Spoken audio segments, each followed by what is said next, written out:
요한일서 4장 1절에서 21절까지 말씀 오늘 봅니다.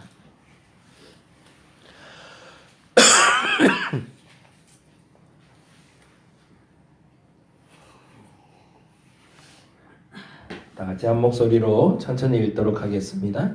사랑하는 자들아, 영을 다 믿지 말고 오직 영들이 하나님께 속하였나 분별하라. 많은 거짓 선지자가 세상에 나왔습니다.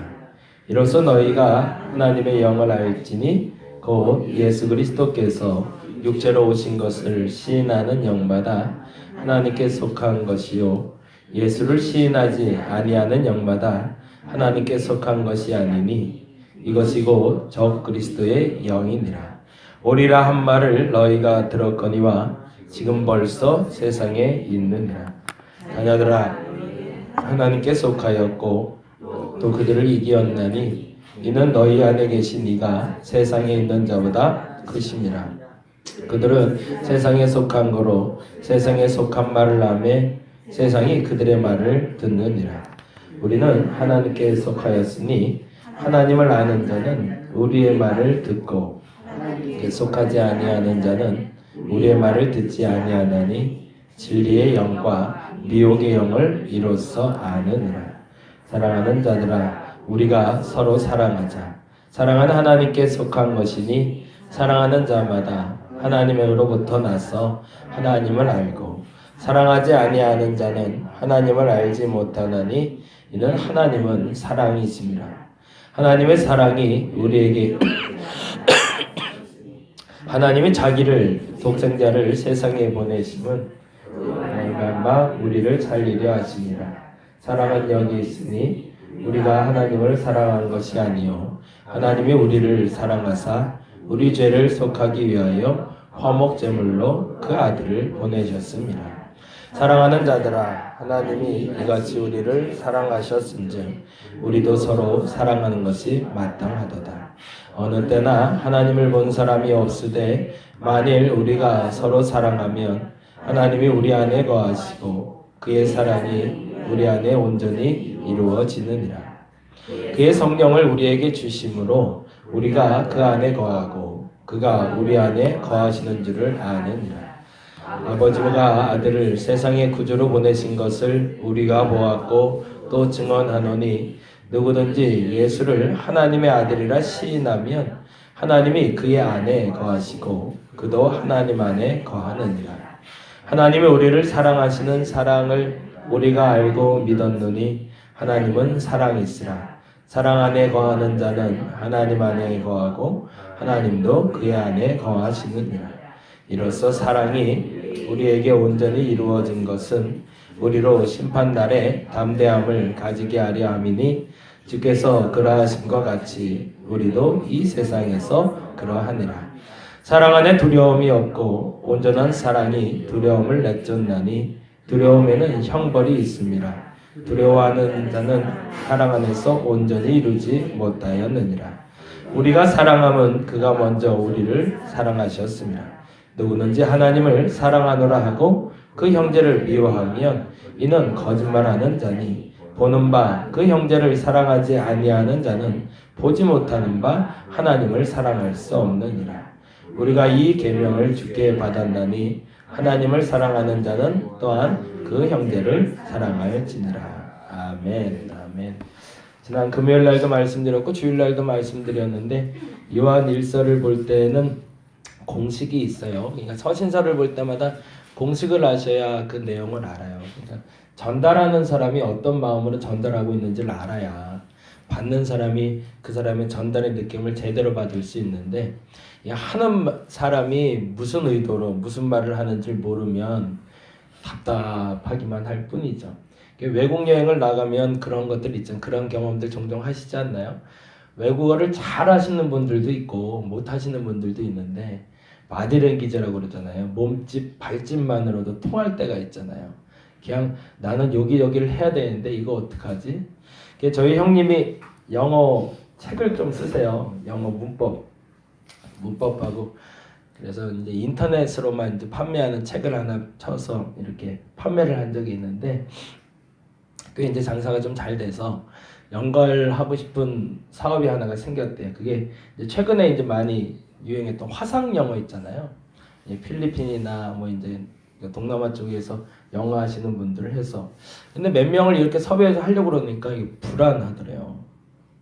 어떤 사람을 데려와야 될지도 모르겠고, 이 사람이 진짜 전통 영어를 쓰는지 아니면 그냥 정말로 적당히 하고 마는 게 아닌가. 이게 걱정이 돼서 안 되겠다 싶어서 아예 현지로 가보자. 그래서 한 1년 동안 필리핀에 가서 살면서 거기서 사람들을 좀 사귀었어요. 그래서 괜찮은 사람들을 우리나라로 연결해서 화상 영어 그 연결을 해보려고 사업을 해보려고 갔는데, 뭐 그게 중요한 게 아니고 결국엔 그 사업은 잘 안 됐어요. 오히려 결국엔 대기업들이 다 가져가더라고요. 중소 영세 사업자들이 할 수 있는 일들은 아닌 것 같아요. 근데 그 얘기를 한번 하더라고요. 필리핀에 가서 이제 현지에서 사람들을 만나야 되니까 저희 형님이 저 그런 건 좀 비슷한 거 있는 것 같아요. 새로운 걸 가면 궁금해서 자꾸 더 깊이 가요. 낯선 데를 두려워하는 사람들이 있고 낯선 거를 재밌어하는 사람들이 있잖아요. 낯선 게 재밌다고 자꾸 안쪽으로 더 들어간 거예요. 그러다가 어느 날 갑자기 시골 동네를 확 들어갔는데 영어의 영자도 모르는 정말 필리핀 원어민 단어들만 쓰는 사람들이 사는 마을에 들어갔대요. 근데 이제 큰일 난 거예요. 나올 일이 걱정이 이제는. 대중교통으로 들어갔는데 버스를 타고 들어갔는데 나오는 방법을 모르겠더래요. 영어를 쓰려는 영어는 아무 말도 모르고 우리말은 뭐 아예 상상을 못하고 현지 어들을 써야 되는데 도대체 무슨 말인지 하나도 못 알아듣겠더래요. 이게 큰일 났다. 이게 집에 다 갔다. 근데 그때부터 이제 쓴 게 이제 몸으로 말하기 시작했는데 재미난 게 어느 시점이 되니까 서로 말이 통하더래요. 그리고 대화가 되더라는 거예요. 그리고 이게 대화가 되기 시작하니까 그때 버스를 어디서 타야 되는지도 알려주고 그 말이 들리더래요. 그 표현이 참 재밌어요. 그 말이 들리더래요. 말은 서로 안 통하는데 막 뭐라고 하니까 그런 것 같더래요.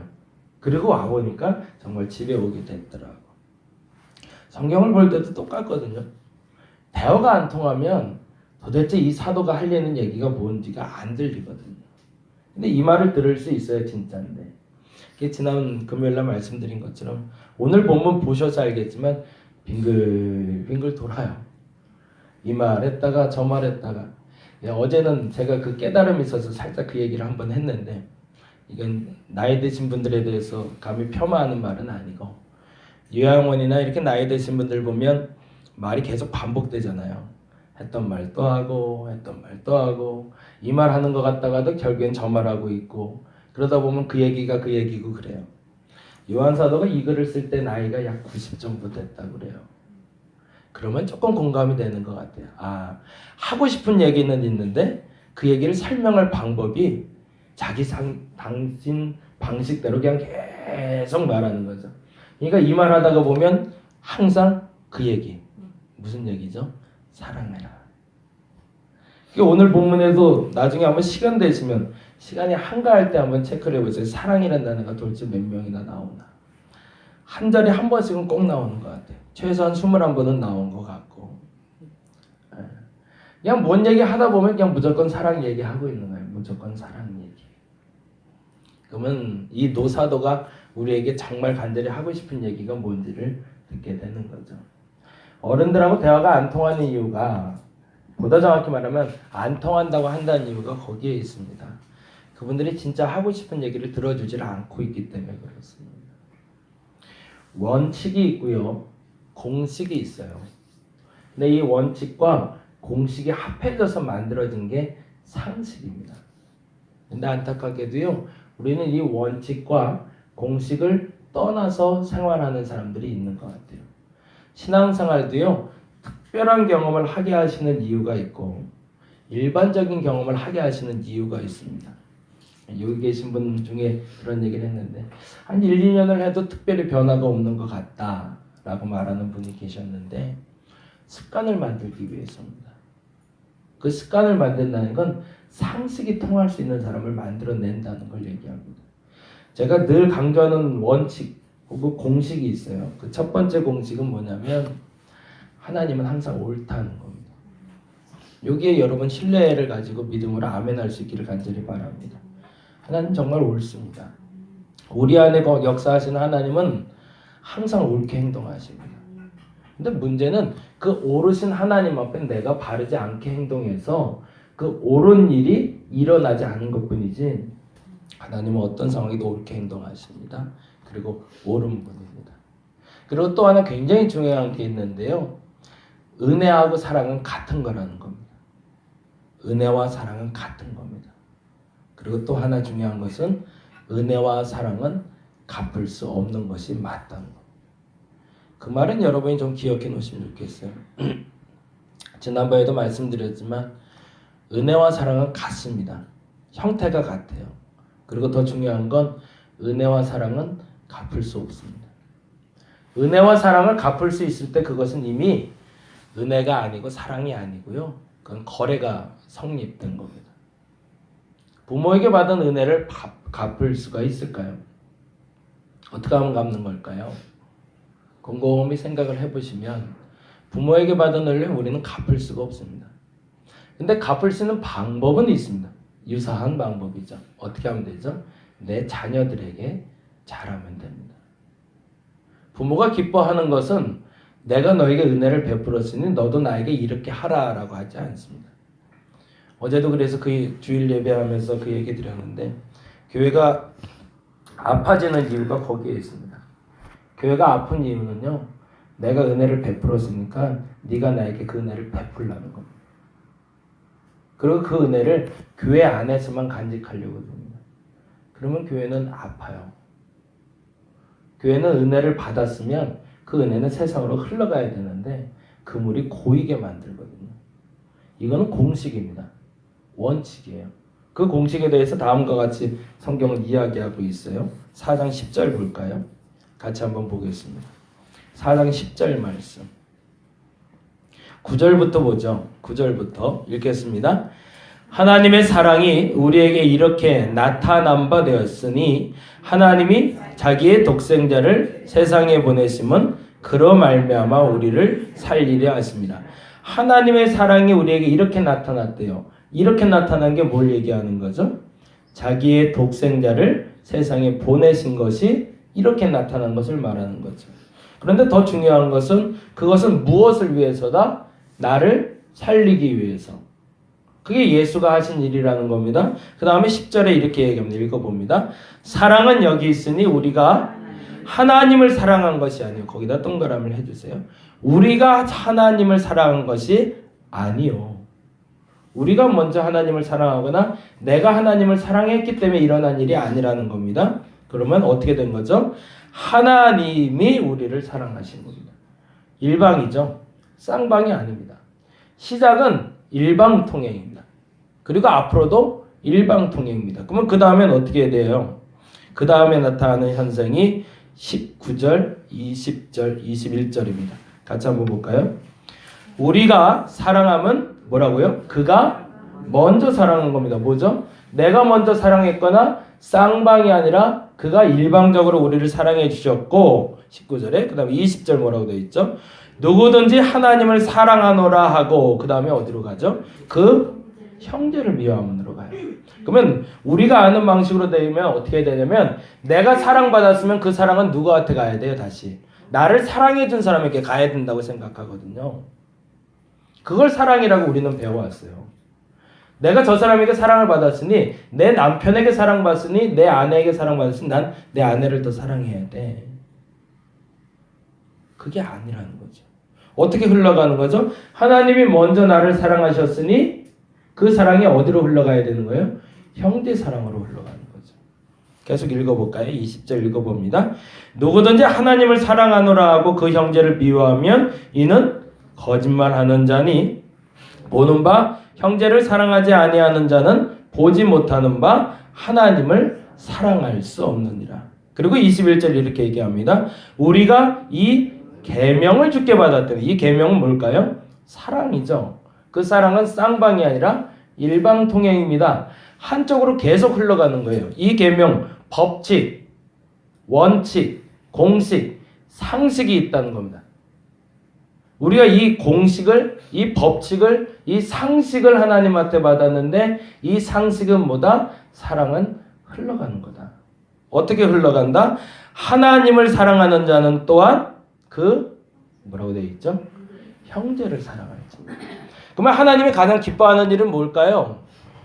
소자 하나에게 베푼 것이 누구에게 한 것이다?